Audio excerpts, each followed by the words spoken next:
Ahí ya empecé a grabar. Bien. Bueno, todo esto lo vamos a ver hoy, así que espero que se puedan resolver. Y que... mira, te piden... Bueno, está bien. Está bien. El SIAM 2, no hay problema. Ahora cuando veamos, lo vamos a ver hoy también. Son sencillas de contestar, me parece. Sí, quería saber el regionalismo, o sea, ¿a qué Sí, se refería? lo vamos a ver. Hoy lo Ah, vimos un genial. poquito con Pablo y con Leila, pero ahora lo vemos No, más en porque en un profundidad. momento en el apunte, viste, en el resumen, el Art Nouveau lo nombraba, no sé qué decía regionalismo. Digo, ¿será esto o es otra cosa? Como que no sabía a qué se refería. No, no, no. El Art Nouveau tiene denominaciones distintas según la región o según la zona en donde se desarrolló. Es Art Nouveau en Bélgica y Francia, ¿sí? Pero es modernismo catalán en Cataluña. Entonces, ¿sí? O es secesión vienesa en Viena. Pero son todas manifestaciones distintas, como vimos en la teórica, de algo que se engloba en Art Nouveau. Por eso tiene que ver con la región. Ahora vamos a ver que voy a hablar de una cosa sobre la región, que tampoco es regionalismos críticos. Básicamente me adelanto, como para que por ahí después, cuando lo estemos dando, quede más claro, pero Frampton maneja, en relación a lo regional, eh, dos conceptualizaciones. Una que tiene que ver con lo vernacular, ¿sí? Lo vernacular para Frampton es lo local que se transforma en internacional. O sea, se transforma por decisión de un arquitecto, ¿no? Es alguna característica local, como la construcción en piedra y el techo de bóveda catalana en el caso de Le Corbusier, que Le Corbusier lo universaliza, ¿sí? Le da carácter internacional y logra, o intenta, colocarlo en determinados contextos. En un terreno escarpado, en Sudamérica, en África, digo, es como que eso vernacular de Le Corbusier lo ubica en algún lugar particular. Ahora lo vamos a ver más en detalle. En cambio, digamos, es una operación que internacionaliza lo local, lo regional, lo vernáculo. En cambio, lo regionalista crítico es para Frampton cierta arquitectura que, si bien está basada en la arquitectura del movimiento moderno, sea cual sea el arquitecto o la tendencia a la que suscriba, pero que tiene una mirada crítica frente a esa tendencia. Y en general esa mirada crítica es por algún motivo regional, ¿sí? Es polémico el concepto de Frampton y es bastante centralista, digamos. Es como que lo ven muy en términos de país central, este, que es de donde viene, que es Gran Bretaña, ¿no? Así que pasa un poco por esta cuestión del asunto. Sí, me adelanté con este concepto, después lo vamos a completar ahora, la brevedad, cuando veamos Le Corbusier y etc. Bueno, la vez pasada había quedado pendiente ver Alvaralto, ¿sí? Con Alvaralto sucede lo que veníamos diciendo que sucedía con Wright.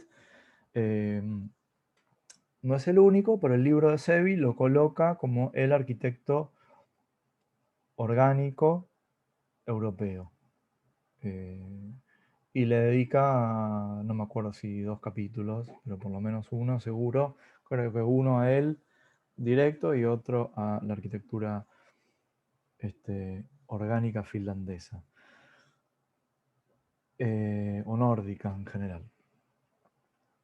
Alvaralto es producto de muchas cosas. Para Frampton es producto de la tradición romántica, es producto del regionalismo doricista, no, son cosas que no importan en particular para este final. Las tradiciones donde lo ubica Frampton, a mí me parece que en particular interesa un poco más el lugar, o digamos, la forma en la que Colquhoun define lo orgánico, eh, que básicamente es lo funcionalista a lo que se le complementa la dimensión humana, para decirlo mal y pronto. Ahora vamos a profundizar un poco.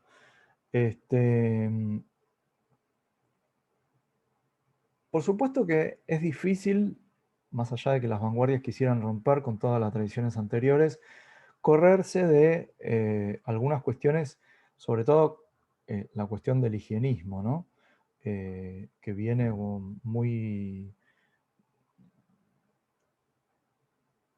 viene desde hace unos cuantos años atrás y que sirvió para evitar que proliferaran un montón de enfermedades. La realidad es esta, más allá de que el concepto original del higienismo tenía que ver con los miasmas que circulaban en el aire. Después se comprobó que en realidad el problema eran las bacterias y los virus, que eran unos microorganismos que bueno, ahora están muy de moda, por decirlo de alguna manera, y que el problema pasaba por una cuestión higiénica. Digo, no me acuerdo ahora si cuál de estos médicos famosos descubrió que los médicos que trabajaban en la disección de cuerpos o en las autopsias de los que se habían muerto recientemente, después iban y atendían partos sin lavarse las manos, y que eso terminaba provocando muchas muertes de mujeres que iban a dar a luz por grandes infecciones. Entonces, se encontró en realidad que no eran los miasmas, más allá de que ahora esa teoría de los miasmas puede volver a estar en boga, por las partículas por las que se diseminan los virus. Lo importante es mantener la higiene y separar los edificios de un hospital para evitar los contagios, o por lo menos, si no puedes separar los edificios, separar las áreas y entre cada área mantener un espacio sanitizante, digamos. Pero, sobre todo, separar los espacios, separar los pabellones, y aparecen estos grandes hospitales pabellonales, y entonces anteriores al mismo Alvar Aalto, con lo cual esa tradición, Alvar Aalto no se corre, digamos, ¿sí? La abraza, por decirlo de alguna manera. Sin embargo, digamos, esta cuestión entre funcionalismo, o esta cuestión en relación a la definición de funcionalismo, que incorpora sobre todo Colquhoun, tiene que ver, digo, para ustedes, hoy lo conversábamos un poco con Eliana y con Pablo, pero alguno que se anime que me diga qué es funcionalismo.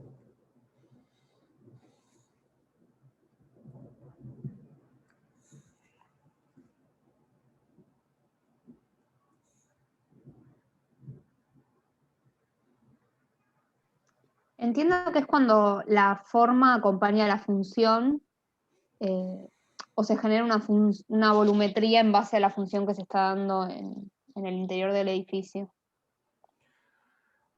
Podríamos decir que esa sería como la definición más sintética.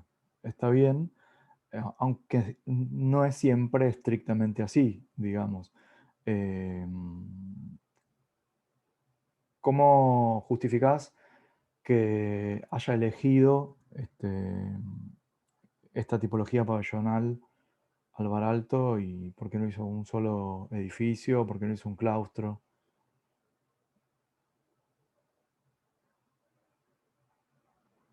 Seguramente porque la tradición de la arquitectura pabellonal predominó por encima de alguna cuestión meramente funcional. Y también uno se pregunta si la función, si la forma en realidad no es una función también. Si la forma no tiene la función de comunicar, por ejemplo, de comunicar algo. Nada, lo pongo así para generar un poco de ruido.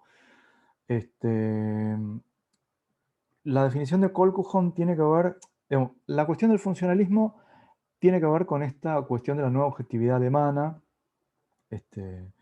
no solamente con la nueva objetividad, pero que la podemos encontrar ahí, en donde esa cuestión de la administración de la fábrica, de la revolución industrial y de todo el transcurso de la industria, se traslada a la dimensión doméstica o se traslada a la dimensión de la ciudad, ¿sí?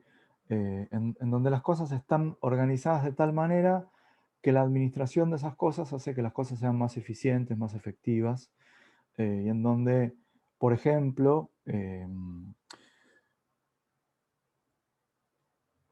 tenemos el caso del Neufer, que desarrolla todo su manual que seguimos usando hasta el día de hoy, actualizado, pero cuando yo empecé la facultad se usaba el que no estaba muy actualizado, en donde se define hasta el espacio que tiene una gallina para poner un huevo, o el espacio que tiene el ama de casa diseñado en la cocina para poder agarrar, hoy hice el mismo gesto con los chicos, para poder agarrar sin moverse demasiado, sin hacer mucho esfuerzo, o sea, para que pueda cumplir con las tareas de la casa de un modo eficiente y efectivo, y darse vuelta, agarrar el cuchillo y tener las cosas más a mano para poder hacer más eficiente el trabajo doméstico,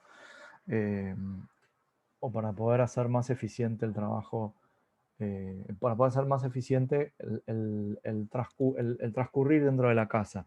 Se supone que para un arquitecto funcionalista tener muchos pasillos no es algo muy funcional.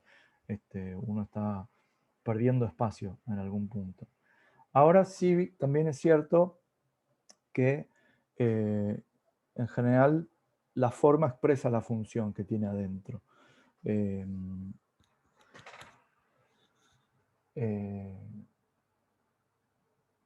Por ejemplo, en el sanatorio de Paimio, nosotros sabemos que interiormente, en toda esta tira larga de una sola crujía que está más al pie, ¿me dan un segundo? Ahora continuamos, ¿sí?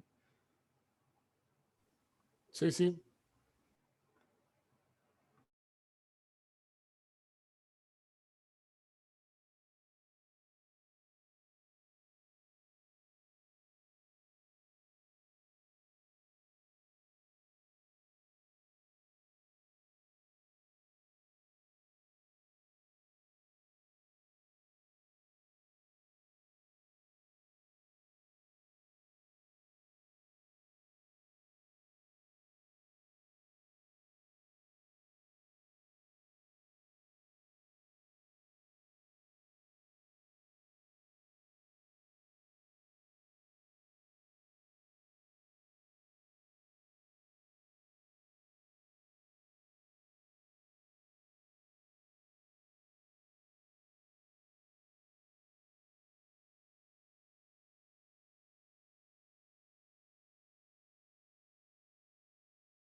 Bueno, ¿estamos compartiendo?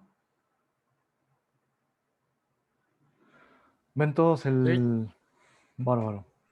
Sí. Bueno, entonces, como les decía, Álvar Aalto piensa en términos funcionales. Cuando tiene que diseñar las habitaciones de un sanatorio para tuberculosos, piensa en que el antepecho de la ventana tiene que estar a una altura que le permita al enfermo desde la cama poder ver, ver y además ver un ambiente que sea relativamente lindo, agradable, ¿no? Eso va a servir para que mejore la función sensible, ¿sí? Para que se mejore en términos psicológicos esta persona, y eso va a contribuir a que se mejore también en términos de la salud general, ¿no? La salud física.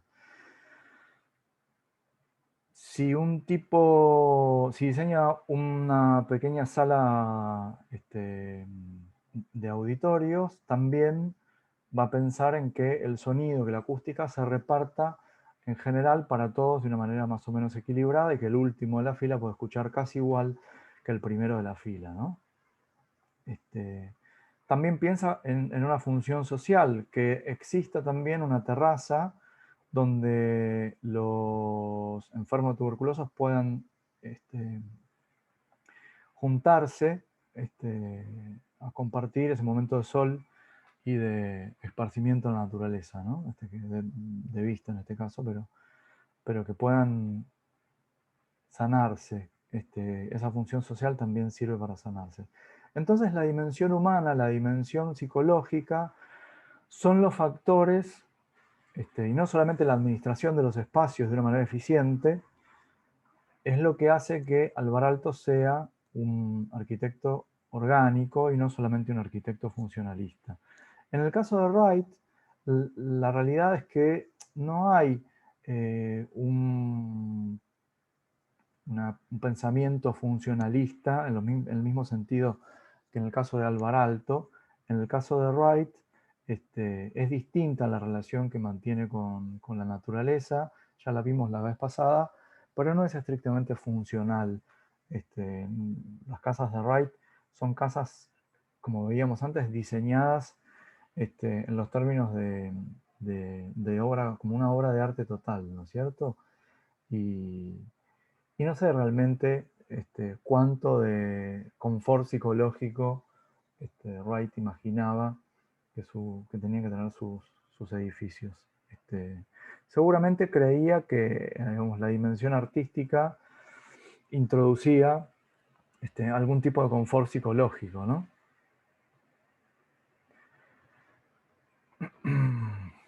Fernanda dice que no escucha el audio. ¿Los demás me escuchan? Ah, ok. Perfecto. Dice que después ve los videos. Bueno. Sí, escucho. Bárbaro. Listo, entonces. Seguimos.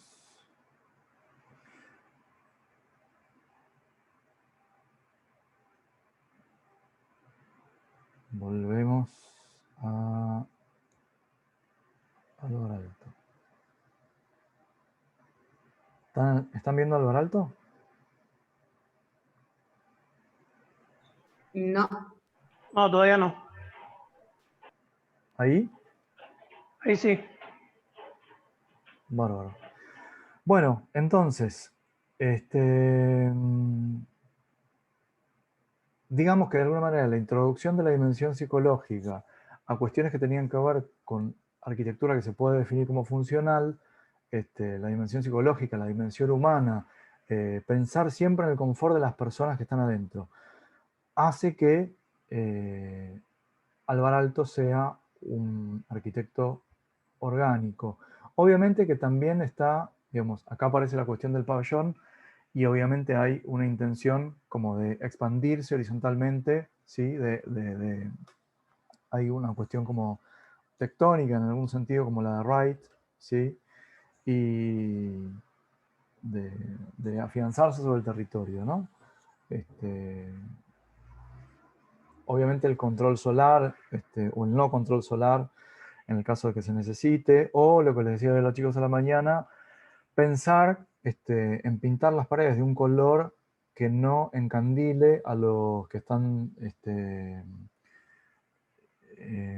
la sala quirúrgica, en el quirófano, cuando están atendiendo a un paciente, ¿sí? Para que puedan concentrarse en la operación y no están encandilados. O pinturas de distintos colores pensando en el confort psicológico de las personas. El Sanatorio de Paimio es una de las obras más importantes. Acá vemos las obras más importantes. Tiene otras anteriores, pero bueno. Una cuestión que es importante es que Finlandia está ubicada en una península que está, creo que es no sé si la mitad o por lo menos un tercio, muy cercana al Círculo Polar Ártico. Es un lugar donde tiene muchas noches blancas en verano y hace realmente muchísimo frío en invierno.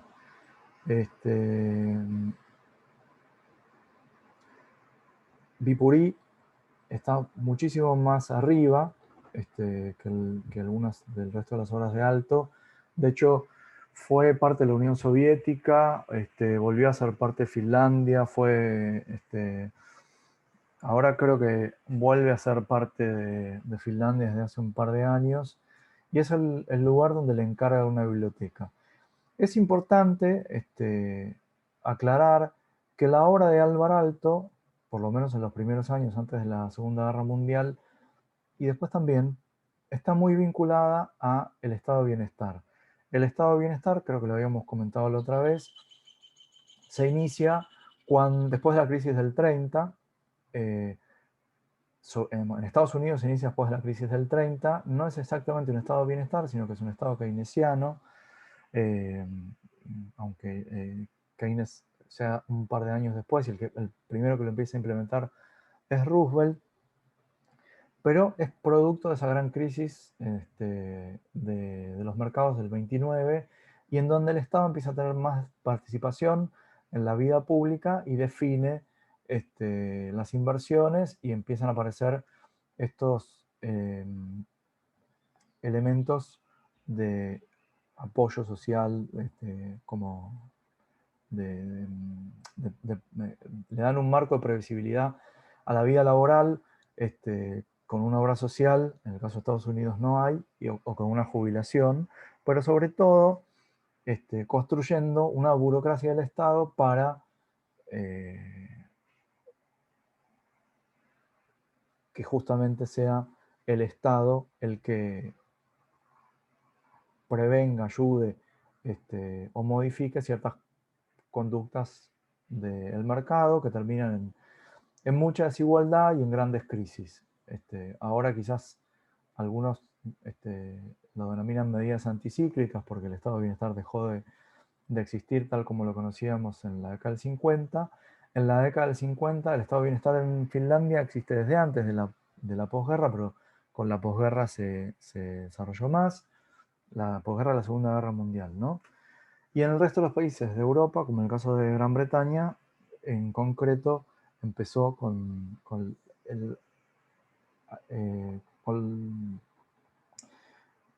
cuando los laboralistas ganan las elecciones después de la guerra. Y ahí es donde empieza la recuperación económica de Gran Bretaña, donde se invierte, se define que la inversión va a dirigirse a recuperar los sectores populares, los sectores más desfavorecidos, y se hacen edificios educativos, edificios culturales, ayuntamientos y edificios de salud. Esas son como las grandes líneas de acción, o las principales líneas de acción. Obviamente que además de edificios públicos, ¿no? Pero por eso son las grandes líneas de acción que marcan el equipamiento de estos estados, y que convocan a una serie de arquitectos para que hagan obras. El caso de la Biblioteca de Viipuri es producto de esas políticas pre-generalización del estado de bienestar, y que tiene, digamos, determinadas características particulares. Es un edificio, para mí es un edificio funcionalista, sí, es claramente un edificio que está en continuación con las mismas cosas que veníamos diciendo recién, y que tiene ciertas características particulares. Dado que estamos en un país nórdico y hay oscuridad durante una época muy grande del año, Alvar Aalto pensó en hacer estas lucarnas que tienen una luz interior que permite tener un nivel de luz parejo durante todo el día, ¿sí? Obviamente, seguramente eso no alcanzó y hubo que poner luz adicional, pero por lo menos eso daba un manto de luz parejo cenital durante todo el día, tanto cuando afuera estaba oscuro como cuando afuera había más horas de sol. Eso para lo que sería la sala, parte de la sala de préstamos y una parte de la sala de lectura, ¿sí? Y tiene esta característica, además, particular en la escalera. En general, en las bibliotecas, lo que es librario está separado del resto de la biblioteca. Acá vemos que hay una parte como de acceso de estante abierto, en donde cualquiera puede acceder a los libros. Pero antes lo más común era que los libros estuvieran en un depósito y que el bibliotecario fuera el que se los daba a las personas. En este caso, esta biblioteca tiene un doble, una doble función que le permite tener una circulación pública y por adentro una circulación privada, con acceso al librario. Entonces, el bibliotecario puede ir y venir, y la gente puede circular al lado del bibliotecario sin compartir esa misma función, pero están ahí pegaditos. Es interesante. Y después tiene algunas otras funciones complementarias a las bibliotecas, como este auditorio, que tiene estas características que les nombraba antes. Es un auditorio que tiene unos grandes ventanales para que entre mucha luz, aunque obviamente tiene la posibilidad de las cortinas, y tiene este cielo raso en madera, justamente para que las personas puedan escuchar con el mismo nivel de reverberancia o resonancia que desde todos lados. Entonces, digamos, la pensó con esas dos funciones. El ventanal es para la luz y para ver también. Está en medio de un parque importante. En general, todos los edificios de Alvar Aalto tienen una conexión con la naturaleza que ahora vamos a ver que Frampton define de una manera particular.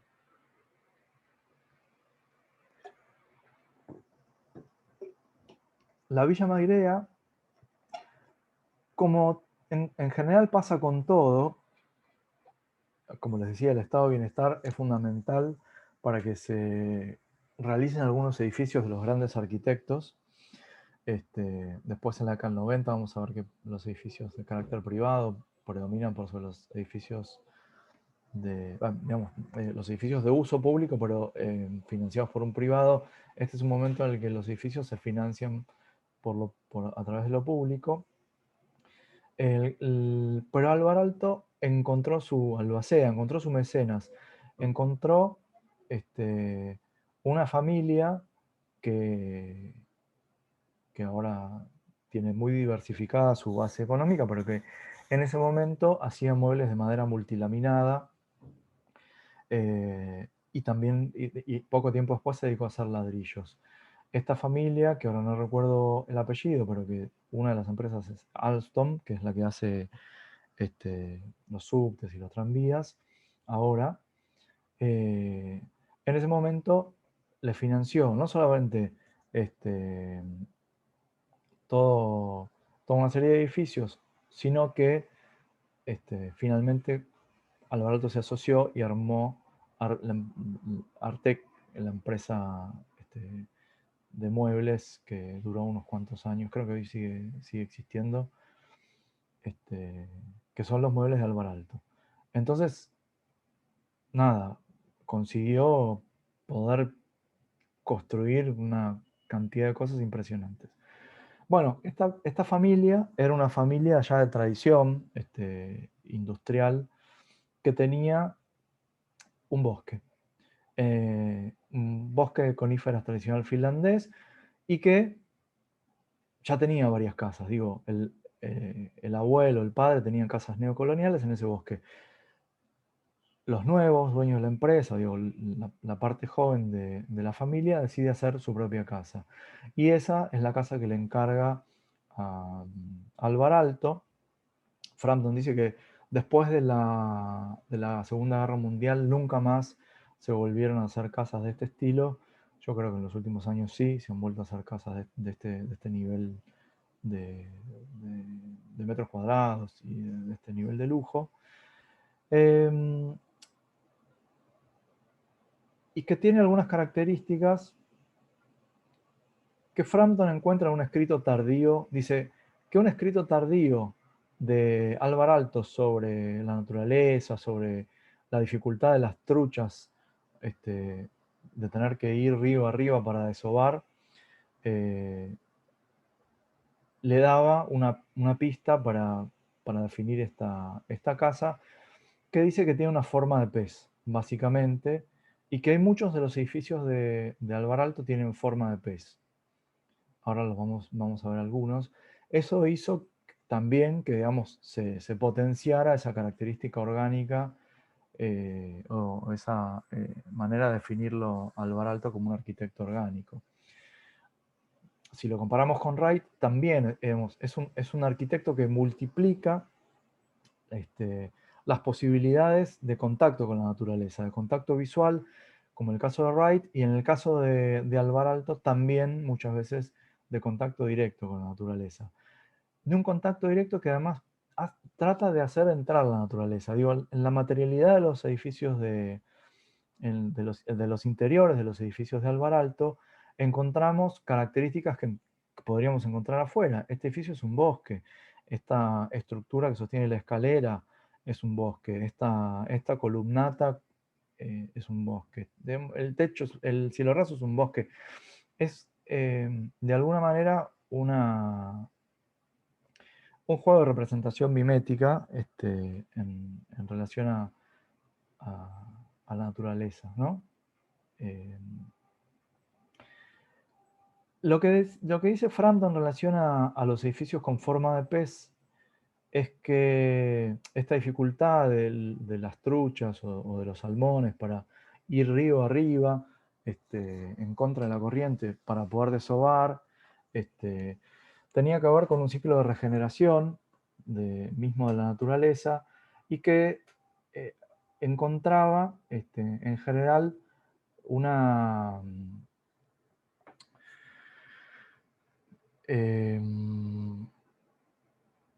un paralelismo entre funciones y formas, es un poco esto que decía Melissa. Es decir, cuando tenía que ubicar, podríamos decir,